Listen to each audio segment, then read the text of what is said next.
한 주간 무탈하게 여러분 잘 지내셨습니까? 폭우와 폭염이 왔다 갔다 하는 그런 계절을 살고 있습니다. 지금 굉장히 더운 날씨지만은 요 며칠 4일 전만 해도 수요일만 해도 이 경기도 수원 지역에 엄청난 폭우가 쏟아 부어진 그런 날이었죠. 혹시 비 피해는 없으셨는지 걱정이 되기도 합니다. 저는 폭우가 이렇게 막 쏟아지면 일단 제가 수원지역의 담임 목사니까 가장 먼저 걱정이 되는 것은 노후화된 우리 건물이다 보니까 이 건물이 누수되는 곳은 없을까 늘 노심초사 하게 됩니다. 그래서 관리 집사님을 통해서 누수 현황을 보고받고 또 어떤지 그런 일들을 좀 알아봅니다. 이번에도 우리 관리 집사님이 그 누수된 곳을 찾고 또 이렇게 막느라고 얼마나 고생을 하셨는지 모릅니다. 지나갈 때 꼭 뵈시면은 수고 많으셨다고, 고맙다고 따뜻한 격려의 말씀 주시면 그분 더 힘내서 사역하지 않을까 그런 생각을 해보게 됩니다. 아무튼 이번 주에 관리 집사님을 통해서 누수 현황을 보고받으면서 저 개인적으로는 문득 이런 생각이 들었습니다. 혹 요즘 내가 내 삶적으로나 신앙적으로 관계적인 면에서 누수되고 있는 부분들은 내 삶 가운데 없나? 저 스스로를 돌아보는 시간을 가졌습니다. 조용히 제 삶을 돌아보니까 한두 가지 이상, 아니 참 많은 부분이 좀 누수되고 있구나 라는 것을 발견하게 되어서 하나님 앞에 납작 엎드려 은혜를 구했습니다.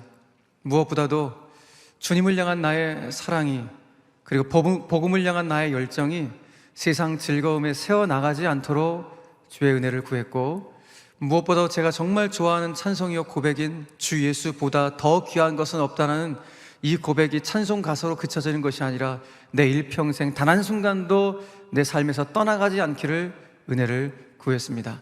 사랑하는 성도 여러분, 여러분들은 좀 어떠십니까? 요즘 여러분들의 삶과 신앙적 관계적인 면에서 혹 누수되는 부분들은 없으신지요? 만약에 있다면은 오늘 본문 말씀에 우리가 더욱더 귀를 기울일 필요가 있습니다. 왜냐하면 오늘 본문 말씀은 특별히 우리의 신앙 인격 속에서 결코 누수가 되어서는 안 될 부분들이 무엇인지를 정확하게 짚어주고 있기 때문에 그렇습니다. 그런 면에서 오늘 정말 바라기는 우리 주님께서 우리 삶의 누수된 부분들을 다른 것이 아니라 말씀의 빛으로 비춰주셔서 우리의 누수된 부분들이 주님 안에서 온전히 고쳐지고 수리될 수 있는 그런 은혜가 있게 되기를 주님의 이름으로 간절히 축원합니다. 말씀의 빛으로 그것이 드러나야지만이 누수된 부분들이 어딘지 알 수 있겠죠. 내 인생의 구석구석 주님께서 말씀의 빛으로 비춰주셔야 됩니다. 세계적으로 유명한 화가 중에서 특별히 기독교인들이 참 좋아하는 화가 1순위로 꼽히는 네덜란드의 렘브란트라는 화가 있습니다. 잘 아시죠? 저도 개인적으로 참 좋아하는 화가인데요, 렘브란트의 그림의 아주 두드러진 특징이 무엇인가 하면은 그 그림의 톤이 굉장히 좀 어둡다는 것이 그 작품의 특징입니다. 그도 그럴 것이 그분의 작품은 우리 인간 세계 안에 드러나는 고통들, 연민들, 곤고함들, 삶의 고난들을 고스란히 작품을 통해서 반영하기 때문에 작품이 좀 어떻게 보면 얼핏 보면 굉장히 어둡다라고 보여집니다. 그런데 톤 자체는 어둡지만 그가 그 작품을 통하여 전하는 메시지 자체는 결코 암담하거나 어둡지가 않습니다. 왜냐하면 그는 항상 그의 작품을 통하여 한 줄기 빛을 쫙 보내주고 있는 그 그림을 그리고 있기 때문에 그렇습니다. 여러 가지 유명한 작품 많지만 여러분들이 잘 아시는 작품 하나로 예를 든다면 유명한 그 탕자의 귀향이라는 작품 아시죠? 여러분 보시는 것처럼 이 작품도 굉장히 톤이 어둡죠. 그런데 그가 전하는 작품의 메시지는 결코 어둡거나 암담하지 않습니다. 도리어 희망적입니다. 작가는 여기 나오는 인물들에게 빛을 비추면서 메시지를 전달하고 있습니다. 여기 인물들이 크게 세 분이 나오는데요, 한 분은 아버지가 나오고 아버지 품에 안겨있는 돌아온 탕자가 있고 그 돌아온 둘째를 못마땅하게 여기는 큰형이 째려보고 있는 장면이 나오고 있습니다. 먼저 아버지, 여기 아버지는 세상 가운데 나아갔던 그 아들이 정말 돌아오기를 간절하게 매일같이 바랬던 하나님 아버지를 상징하는 것으로 하나님 아버지 그 자체가 빛이라는 것을 빛을 통하여 보여주고 있습니다. 두 번째, 그 아버지 품에 돌아온 탕자의 모습입니다. 탕자가 무릎 꿇고 아버지 품에 안겨 있는데 마치 죄수처럼 머리를 삭발하고 아버지 품에 안겨 있습니다. 그의 뒷면에도 빛이 비치고 있습니다. 어떤 메시지일까요? 다른 것이 아니라 탕자가 돌아가야 될 영혼의 고향은 하나님 아버지의 품이라는 사실을 작가가 이 작품을 통하여 보여주고 있는 것입니다. 반면에 돌아온 동생이 못마땅해서 노려보고 있는 형에게도 오늘 빛이 비추고 있습니다. 어떤 메시지일까요? 그것은 집안에 있던 탕자에 있던 이 형 역시 하나님의 사랑의 빛이 필요한 존재임을 작가가 전달하고 있는 것입니다. 자, 아무튼 돌아온 탕자건 집안에 있던 탕자였던 간에 모두가 다 하나님의 사랑의 빛이 필요한 존재임을 렘브란트는 이 작품을 통하여 보여주고 있는 것입니다. 그래서 우리는 이 작품을 통하여 깨닫게 돼요. 아, 예수를 믿는다는 것은 다른 게 아니구나. 예수를 믿는다는 것은 매일 매순간 하나님의 사랑의 빛을 받으며 그 사랑의 빛을 비추며 살아가는 것이 예수를 믿는 것이구나 라는 것을 깨닫게 됩니다. 왜냐하면 우리 성도는 그 빛을 만난 존재이고, 성도는 그 빛을 만나 그 빛과 함께 동행하는 사람들이 성도이기 때문에 그렇습니다. 여러분, 우리가 잘 아는 사도 바울을 보십시오. 여러분, 그가 예수님 만났을 때의 장면은 빛으로 임하신 주님을 만나 새 사람이 된 것입니다. 그런데 그가 바울 되기 전에 사울이었을 때, 그가 다메섹에 살고 있는 예수 믿는 사람들을 때려잡아 죽이려고 막 찾아가고 있을 때 그 다메섹 길 위에서 주님이 빛으로 임하신 것이죠. 그때의 상황을 사도행전 9장 3절은 이렇게 증언해주고 있습니다. 사울이 길을 가다가 다메섹에 가까이 이르더니 호련히 하늘로부터 한 줄기 빛이 그를 쫙 둘러 비치는지라. 그렇습니다. 빛으로 임하신 주님을 만남으로 인해서 바울은 새 사람이 되었습니다. 그 이전에 모든 어둠을 청산하고 그야말로 빛의 자녀, 새 사람, 사명자가 된 것입니다. 여러분, 어디 바울뿐이겠습니까? 성경에 나오는 하나님의 진리의 도구로 쓰임받았던 수많은 성경의 인물들 역시 그 빛을 만나 새 사람이 되었고 빛의 자녀가 되었고 사명자로 쓰임받았습니다. 바로 여기 있는 저와 여러분들도 동일합니다. 예수 믿는 우리들도 빛의 자녀가 되었고 새 사람이 되었고 사명자가 되었기에 오늘 성경은 우리의 모습이 바로 이와 같다고 분명하게 말씀하고 있는 것이죠. 오늘 본문 8절 말씀을 다 같이 한번 읽도록 하겠습니다. 시작. 너희가 전에는 어둠이더니 이제는 주 안에서 빛이라. 빛의 자녀들처럼 행하라. 아멘. 그래요, 명확합니다. 예수 믿기 전에는 우리는 어둠이었습니다. 그러나 예수를 영접한 이유는 빛이 되었다고 성경이 말씀하고 있습니다. 정말 놀라운 변화가 아닐 수가 없습니다. 여러분, 그러니까 우리의 인생은 예수님을 통해서 우리 인생의 BC와 AD가 확연하게 구분되는 것이죠. 인생의 비포와 애프터가 너무나도 확연하게 구분되는 인생이 예수 믿는 바로 우리들의 모습인 것입니다. 여러분, 저희들은 이 짧은 인생을 살아가면서 참 여러 가지 순간들을 만날 때가 많습니다. 특별히 인생의 반전을 경험할 때 있죠. 그 인생의 반전을 경험하면 뭐 좋아 어쩔 줄 모릅니다. 너무너무 좋은 것이죠. 상상 못했던 반전의 역사가 일어났으니 아마 이 사람처럼 좋아하지 않을까. 여러분 보셨던 영상일지도 모르겠는데 참 이 사람이 이 반전을 얼마나 좋아하는지 한번 보십시오.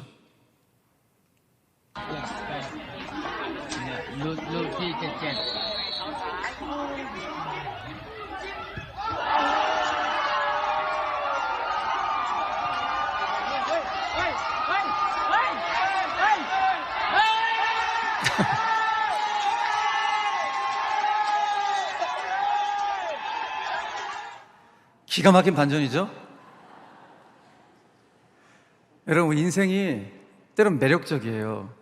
우리의 인생이 매력적인 이유는 이렇게 반전이 있다는 사실 때문에 매력적이지 않을까, 그런 생각을 해보기도 합니다. 그런데 여러분, 저와 여러분들 예수를 믿은 것은 반전 정도가 아니라니까요. 반전이 아니라 우리의 존재 자체가 완전히 뒤바뀐 대역사가 여러분 우리가 빛의 자녀가 된 줄로 믿으시길 바랍니다. 그러니까 어느 정도예요? 우리는 어둠에서 빛으로 바뀐 존재, 죽음에서 생명으로 영생으로 바뀐 존재가 우리니 더할 나위 없을 것입니다. 그래서 성경은 오늘 우리 가운데 이렇게 말씀하시는 거예요. 너희들이 주님으로 말미암아 존재 자체가 빛으로 바뀌었으니 이제는 빛의 자녀답게 살아가야 된다라고 우리에게 말씀하고 있는 것입니다. 빛의 자녀답게 살아가야 된다. 근데 이런 말씀을 들으면 참 부담스럽죠. 빛의 자녀답게 살아가야 되는데 그렇게 살지 못하는 나의 연약한 모습을 보니까 참 너무 부담스러워요. 솔직히 뭐뭐답다, 뭐뭐답게라는 이런 전미어가 붙으면은 이게 참 어떨 때는 자랑스러울 때도 있지만은 굉장히 부담스러울 때도 있습니다. 제 개인적으로 목사답다라는 이런 칭호가 참 영광스러울 때도 있지만은 굉장히 부담스러울 때도 있습니다. 왜냐하면 목사답다라는 이 칭호 안에 제 삶이 어떠해야 되는지를 다 규정해 놓고 있기 때문에, 아, 목사님은 저러해야 돼, 이래야 되고 여러분 생각하는 어떤 틀들이 다 있으시죠? 없으세요? 그럼 너무 다행인데, 아, 목사는 이래야 되는 거 아니야? 저래야 되는 거 아니야? 이런 규정들을 다 갖고 있어요. 그러니까 저는 그런 규정 안에서 살아가다 보니까 솔직히 목사답다라는 게 굉장히 부담스럽게 작용할 때가 있어요. 그럼에도 불구하고 누군가가 저에게 아, 저분은 정말 목사님다워라고 칭해 주신다면 저는 너무너무 영광스러운 거예요. 왜냐하면 저의 연약함을 너무 잘 알거든요. 저의 부족함을 저는 너무 잘 알기 때문에 누군가가 저에게 그런 아, 목사님답다라고 말씀해 주신다면 저는 영광스럽게 저는 받아들여요. 근데 한편으로 제 자녀들 가운데 누군가가 목사 자녀답게 살아야지, 목사 자녀다워야지 라고 우리 아이들 가운데 말을 한다면 야, 우리 애들 진짜 부담스러워하겠다, 그런 생각을 해보게 됩니다. 왜냐하면 제 아이들은 목사 자녀다운 것 이전에 하나님의 형상으로 지음받은 자기답게, 나답게 사는 것이 먼저이기 때문에 그렇겠죠. 목사 자녀다운 규정 안에 사는 것 이전에 하나님이 제 자녀들을 하나님의 형상으로 빚어놓은 자기의 모습이 있어요. 그 아이의 모습이 있는 것이죠. 그래서 저는 오늘 이 말씀, 빛의 자녀처럼 행하라, 빛의 자녀답게 살라는 이 말씀이 저 개인적으로는 1차적으로는 이 말씀이 그래, 하나님의 형상으로 지음받은 너답게 살아, 하나님의 형상으로 지음받은 자기답게 살라는 말씀으로 저에게 묵상이 되었습니다. 하나님의 형상으로 지음받은 나답게 살지 못하면서 우리가 빛의 자녀로 어떻게 살까? 하나님의 형상으로 지음받은 나답게 살아가게 될 때 서서히 우리는 빛의 자녀로 살아갈 수 있지 않게 될까, 그런 생각을 해보기도 합니다. 그런데 인생을 한번 돌아보니까 솔직히 우리는 자기답게 나답게 살지 못할 때가 더 많았음을 또 보게 됩니다. 왜 그럴까요? 남과 비교하다 보니까 남에게 너무너무 인정받고 싶어서, 그 인정받고 싶은 마음이 너무 커서 나답게 살지 못할 때가 참 많이 있어요. 그래서 그 인정 때문에 우리는 달리고 또 달리는 거예요. 왜요? 나보다 앞선 사람과 거리를 좁혀가기 위해서, 그리고 나를 막 추격해오는 누군가와 거리를 더 벌리기 위해서 내 실력이 이 정도 된다, 내 능력이 이 정도 된다는 사실을 누군가한테 자꾸 증명해 보이고 보이기 위해서 하다 보니까 나답게 살지 못할 때가 너무너무 많은 것이죠. 그렇기 때문에 여러분, 오늘 주님의 이 말씀은 다른 것이 아니라 일단은 먼저 1차적으로 내가 너를 내 형상으로 만들었는데 하나님의 형상으로 지음받은 너답게 살아가야 된다. 그것이 바로 빛의 자녀로 살아갈 수 있는 첫 단계라고 주님이 말씀하신 것 같다는 그런 묵상이 되어졌습니다. 그렇게 분명한 것은 여러분, 남과 비교하면서 불행과 행복을 저울질하는 이 마음만 버려도 우리의 인생은 한결 가벼워지게 될 것입니다. 왜 우리의 인생의 근심의 그늘이 늘 들이우는 것일까요? 왜 어깨의 무게가 이렇게 무거울까요? 나답게 살지 못하기 때문이죠. 자꾸 누군가 비교하고 내 실력을 증명해 보이려고 하다 보니까 그거에 못 이겨서 달리고 또 달려 주변을 보지 못하고 하나님을 보지 못하는 그런 일들이 있는 것이죠. 그래서 어느 순간인가 나도 모르게 세상이 딱 정해놓은 세상의 가치 척도 기준에 따라서 나도 그렇게 살고 있는 거예요. 아, 그래, 세상이 정해놓은 이 기준대로 살면 나도 행복할 거야. 은행에 잔고가 이만큼 있으면 행복할 거고, 그래서 부동산은 이 정도 좀 보유해 줘야 되고, 자녀들은 대학을 이 정도는 가져야 되고 세상에 정해놓은 가치 척도 여기에 행복이 달려있다라고 나 스스로도 생각하다 보니까 근심의 그늘에 벗어나지 못하는 일들이 일어나게 된 것이죠. 그래서 오늘 주님은 우리 가운데 아니야, 하나님의 형상으로 지음받은 너답게 살기 위해서, 정말 빛의 자녀로 살기 위해서는 너희들의 기준은 세상의 기준이 아니라 내가 정해놓은 기준이 있어. 그 기준대로 살아가야 돼 라고 말씀하는 거예요. 어떤 기준인가? 내가 지금 말을 하는 이 말이, 내가 사람들 가운데 보이는 이 행실이, 내가 선택한 이 결정이 과연 하나님이 기뻐하시는 일인가 그렇지 않은가, 이 기준, 하나님의 기쁨인가 아닌가, 이 기준으로 살아가는 것 너무 중요하다는 것입니다. 정말 하나님이 기뻐한 일인가 그렇지 않은가, 이거를 늘 생각하면서 사는 인생이야말로 하나님의 형상을 입은 나답게 사는 자의 모습이다, 빛의 자녀다운 삶의 모습임을 주님 우리 가운데 말씀해주고 있는 것입니다. 그래서 여러분, 정말 분명한 것은 저와 여러분들이 인생 살아가면서 수많은 선택, 결정들을 해야 될 순간들이 있을 텐데, 그 선택의 갈림길마다 적어도 주님, 이 선택이 주님이 기뻐하시는 일일까요? 주님이 정말 기뻐하시는 일이요? 한 번이라도 물어본다면 저와 여러분들의 삶은 그래도 조금 더 좋은 방향으로 작동되지 않을까, 그런 생각을 해보게 됩니다. 한번 물어보십시오.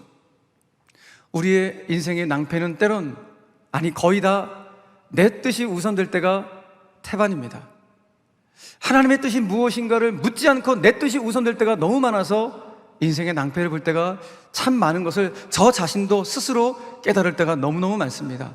그렇게 오늘 주님이 우리 가운데 기준선을 정해줍니다. 너희들은, 빛의 자녀가 된 너희들의 기준선은 세상에 정해놓은 가치척도가 아니라 내가 정해놓은 가치척도, 이 기준으로 살아가야 돼. 나의 기쁨이 될 것인가, 그렇지 않을 것인가, 하나님의 기쁨인가, 하나님의 기쁨이 되지 않을 것인가, 이 기준을 가지고 살아가야 된다. 그래서 오늘 사도 바울을 통해 주님 우리에게 이렇게 말씀하시는 거예요. 너희들 반드시 이거를 시험해봐라. 무엇을? 오늘 본문 10절 말씀 같이 한번 읽겠습니다. 시작. 주를 기쁘시게 할 것이 무엇인가 시험하여 보라. 아멘. 예, 매 순간 주님의 기쁨이 되는 것이 무엇인가, 이게 정말 주님의 기쁨이 될까 아닐까를 늘 시험해보는 인생을 살아가는 거예요. 여기서 시험하다는 단어가 굉장히 중요한 도키마즈라는 헬라어 단어인데요, 이 단어의 뜻은 아주 면밀하게 조사해봐라, 분간해봐라, 분별해봐라 라는 의미예요. 그러니까 우리가 빛의 자녀다운 삶을 시작하는 것은 어디서부터 시작하는 것인가? 다른 것이 아니라 지금 내 삶과 내 말과 내 신앙과 내 인격 가운데 주님이 기뻐하지 않는 모습들이 있는지 그거 분별하는 것. 그래서 어둠의 일들, 허망한 일들, 주님이 기뻐하지 않은 일들과 이별하는 것부터 우린 빛의 자녀의 삶, 그 삶다운 모습으로 살아갈 수 있다고 성경이 말씀하고 있는 것입니다.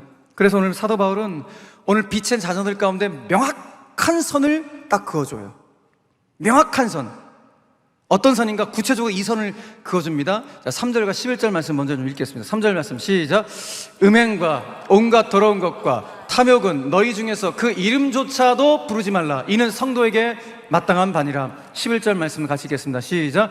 너희는 열매 없는 어둠의 일에 참여하지 말고 도리어 책망하라.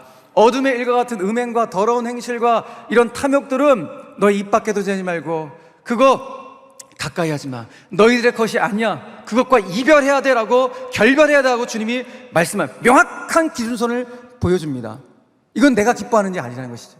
그러니까 주님이 기뻐한 일이 있는데 그 기준선을 지켜야 된다고 말씀하시면서 오늘 핵심 말씀을 9절로 이렇게 말씀합니다. 우리 다 같이 한번 읽겠습니다. 시작. 빛의 열매는 모든 착함과 의로움과 진실함에 있느니라. 아멘. 예, 빛의 자녀가 맺어야 될 열매가 이 세 가지라. 어둠의 자녀들은 음행과 더러운 행실과 탐욕, 그거였는데 빛의 자녀는 착함과 의로움과 진실함이다. 이 말씀을 묵상하면서 주님이 제 마음 가운데 주셨던 어떤 선명한 메시지가 하나 있었어요. 그게 무엇인가 하면은 여기 나오는 착함, 의로움, 진실함, 이 세 가지만 정말 붙잡고 일평생 살아가면 완벽한 그리스도인이다. 완벽한 그리스도인이다. 이런 마음이 제가 탁 있는 거예요. 여러분, 왜 세상에 이렇게도 믿지 않는 영혼들 많고 특별히 안티크리스찬들이 많을까요? 어쩌면 예수를 믿는 우리들이 착함과 의로움과 진실함의 모습을 세상 가운데 보이지 못해서인 것은 아닌지 우리 자신의 모습을 돌아보게 됩니다. 여기서 착하다는 거, 의롭다는 거, 진실하다는 거, 이거 모르는 사람이 누가 있습니까? 문제는 이와 같은 삶을 살아가야 되는데 살지 못하는 우리 연약함이 너무 아픈 것이죠. 자, 그럼에도 불구하고 오늘 주님 말씀하셨으니 이 세 가지를 좀 성경적으로 좀 정리하고 오늘 이 말씀 붙잡고 좀 기도했으면 좋겠다, 그런 마음이 있습니다. 주님 먼저 빛의 자녀들인 하나님의 형상으로 지음받은 저와 여러분들 가운데 이것을 추구하라. 무엇을? 착함을 추구하라 라고 말씀합니다. 이 착함이란 단어 굉장히 중요한 단어인데요, 여기 나온 착함이라는 단어가 이 아가소스네라는 헬라어 단어인데, 이 단어가 우리가 잘 아는 성경 말씀 한 군데 똑같이 쓰였어요. 어디 쓰였냐면은 갈라디아서 5장 22절 보면 성령의 9가지 열매 아시죠, 여러분? 자, 성령의 9가지 열매 한번 읽어볼까요? 갈라디아서 5장 22절 시작. 오직 성령의 열매는 사랑과 희락과 화평과 오래 참음과 자비와 양성과 충성과 온유와 절제니. 아멘. 그러니까 성령 충만한 사람 가운데 맺혀지는 인격적인 열매가 이 9가지라는 것이죠. 그 중에 하나가 여기 양선이라는 단어가 나오는데, 이게 여기 나온 착함 아가소스라는 단어가 똑같은 단어예요. 양선, 어질 양자를 쓰죠. 그러니까 지극히 선하다는 거예요.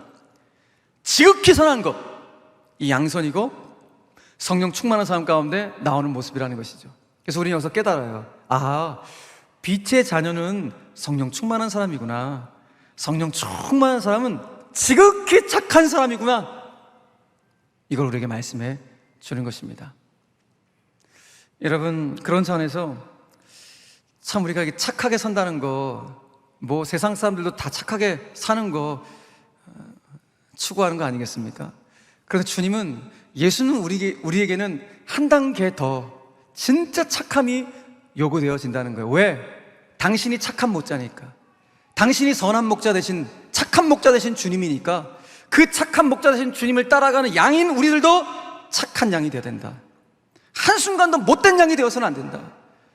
그 착한 양이 되어야 되는데, 기본적으로 그럼 우리가 빛의 자녀라는 것을 판별할 수 있는, 좀 뭘로 판별할 수 있을까? 아마 이런 것도 판별 기준이 되지 않을까 생각을 해봅니다. 여러분 아는 지인 중에서 여러분들을 정말 착한 사람이다라고 여러분들을 인정해주면 분명합니다. 빛의 자녀일 것입니다. 손해볼 생각은 다 한 번도 안 하고 악착까지 챙길 거 다 챙긴다, 이런 소리를 듣는다면 글쎄요, 빛의 자녀의 모습하고는 조금 거리가 있지 않을까, 그런 생각을 합니다. 그래서 예수님께서도 우리에게 이런 말씀을 하세요. 불신자들 앞에 너희들이 이렇게 서야 된다. 마태복음 5장 16절 말씀을 같이 한번 읽겠습니다. 시작. 이같이 너희 빛이 사람 앞에 비치게 하여 그들로 너희 착한 행실을 보고 하늘에 계신 너희 아버지께 영광을 돌리게 하라. 아멘. 누가 하나님께 영광 올려드리는 거예요? 불신자가. 누구 보고? 우리의 착한 행실을 보고 그들이 하나님의 영광 앞에 설 수 있도록 하라는 것입니다. 참 매력적인 그리스도인이죠. 우리의 영적인 매력을 보고 그들이 하나님 앞에 굴복하는 그런 역사가 나타나게 한다는 것. 사랑하는 성도 여러분, 저와 여러분들의 존재 자체가 빛으로 바뀌었습니다. 그래서 우리는 빛의 자녀가 되었으니 우리의 착한 행실로 말미암아 불신자들이 하나님의 영광 앞에 설 수 있는 그런 은혜가 우리 삶 가운데 목도될 수 있게 되기를 주님의 이름으로 간절히 축원합니다. 자, 두 번째로 추구할 것은 의로움을 추구하라고 말씀하죠. 의로움. 여기 나오는 헬라어 단어의 뜻이 무엇인가 하면은, 더 정확하게 말하면 불의를 미워하는 거예요. 의로움이라고 하는 것은 반대로 불의를 버리고 불의를 미워한 다음에 누구를 쫓는 거예요? 하나님의 의로우신 뜻을 조차 살아가는 행실, 이걸 의로움이라 그래요. 다시 한번 말씀드릴게요. 의로움은 일단 불의를 미워해야 돼요. 불의를 버리고 하나님의 의로운 뜻이 무엇인지를 찾아 그 의로운 뜻대로 내가 어떻게든 살겠다고 하는 것, 이것이 의로운 사람의 빛의 자녀의 모습이라는 거예요. 그런데 이렇게 살다 보면 여러분 손해볼 때가 좀 있으실 거예요. 곤란한 상황을 만날 때도 있으실 거예요. 특별히 주변에 있는 사람들로부터 이런 소리도 들을지 몰라요. 아이고, 또 튀네, 또 튀어. 지 혼자 의롭다고 이런 소리 들을지도 몰라요. 자기 혼자 저 의롭다고 저런 소리 하네. 그래서 정말 불의를 버리고 의로움을 쫓아가면은 사람들로부터 왕따를 당할 수 있는 곤란한 상황을 맞이할 수 있습니다. 그럼에도 불구하고 불의를 미워하고 하나님의 의로우신 뜻을 쫓아가는, 그래서 그 시류에 편승하지 않고 우리는 그럼에도 불구하고 신앙의 정도를 걸어가겠다는 것, 이것이 바로 의로움이다. 그러니 빛의 자녀인 너희들은 바로 이 의로움을 추구해야 된다고 말씀하고 있는 것입니다. 사랑하는 성도 여러분, 저와 여러분들은 빛의 자녀이니 불의를 기뻐하지 아니하고 도리어 어떤 순간에도 시류에 편승하지 않고 신앙의 정도를 걸어갈 수 있는 우리 모든 제일의 영가수들 되시기를 주님의 이름으로 간절히 축원합니다. 자, 마지막 세 번째, 우리 가운데 진실함을 추구하라 라고 말씀하죠. 진실함 모르는 사람이 어디 있습니까?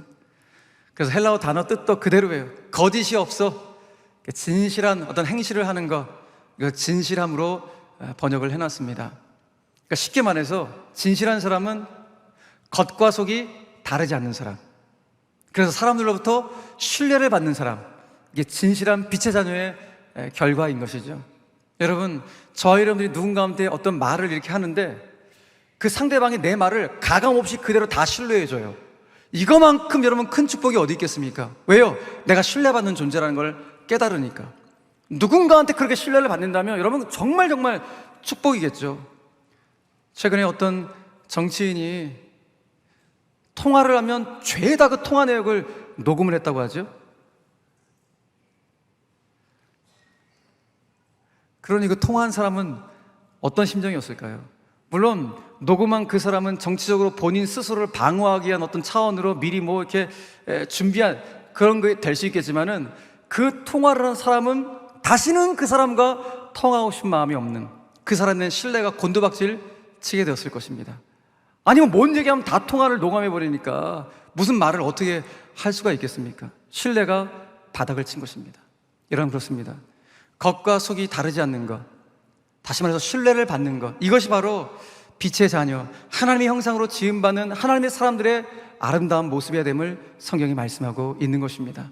사랑하는 성도 여러분, 오늘 성경은 어둠을 비춰야 될 빛의 자녀들, 흙탕물과 같은 이 세상을 맑게 해야 될 빛의 자녀들이 착함과 의로움과 진실함을 추구해야 된다. 다시 말해서 겉과 속이 다르지 않는 정말 착한 행실로 불의를 미워하며 불의를 기뻐하지 않으며 신앙의 정도를 걸어가야 된다라고 우리에게 정리해서 말씀해주고 있습니다. 이게 다입니다, 오늘 말씀. 그런데 이 말씀이 너무 무겁게 다가옵니다. 너무너무 잘하는 말씀인데 착하게 살라는 것, 의롭게 살라는 것, 진실하게 살라는 것, 초등학교 유치원 때부터 배우는 너무나 기초적인 삶의 모습에도 불구하고 살아가면서 이것이 가장 안 되는 것이 실은 우리의 삶이기 때문에 너무 가슴 한편이 아프고, 실은 예수 믿는 우리 가운데 더욱 더 잘 나타나야 될 모습이, 빛의 자녀의 모습이 바로 이것임에도 불구하고 오히려 예수 믿는 우리 가운데 세상 사람이 참 못됐다, 참 거짓말 잘한다, 신뢰하지 못하겠다, 이런 말을 듣는다면 이거만큼 치명적인 아픔이 어디 있을까, 그런 생각을 다시 한번 해보게 됩니다.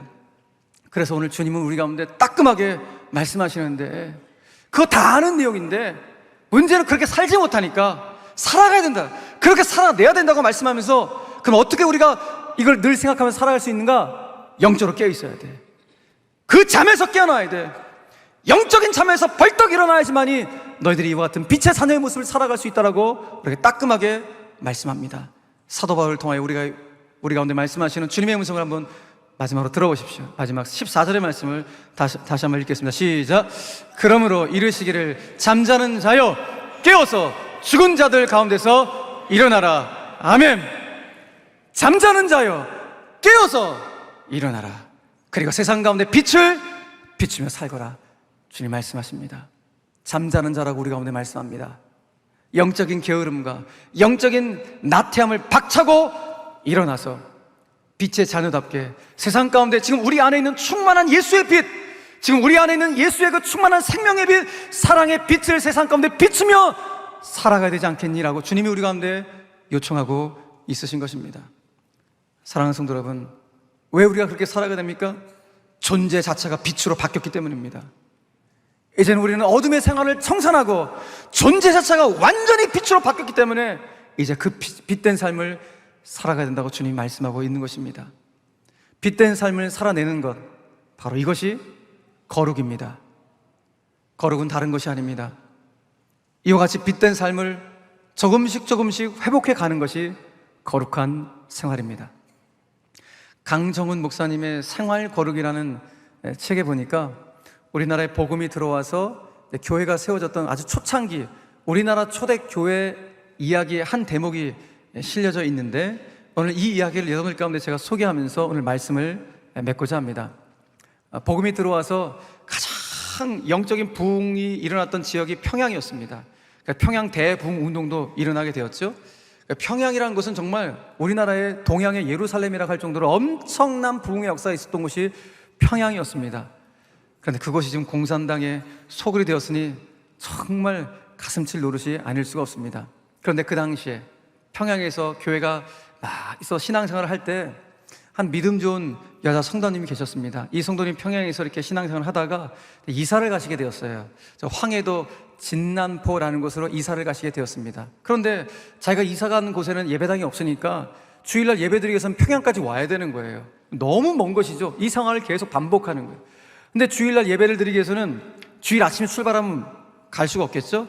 토요일날 출발해서 주일날 주일 성수하고 월요일날 집으로 돌아오는 이런 일들이 계속 주기적으로 반복되는 거예요. 그러니까 이 여인 가운데 있는 기도의 제목은, 하나님, 제가 살고 있는 진남포에도 예배당 세워주세요, 교회 세워줄 수 있도록 은혜를 주세요, 늘 기도하는 거예요. 그러던 어느 날 여인이 아들 두 녀석을 태우고 달구지를 끌고 이렇게 쭉 가고 있는데, 이 아들 두 녀석이 달구지에서 막대기 같은 걸로 막 칼싸움 같은 거 탁탁탁 하다가 옆에 말 타고 지나가는 사람이 있었는데 그 막대기로 말의 눈을 탁 찔러버린 거예요.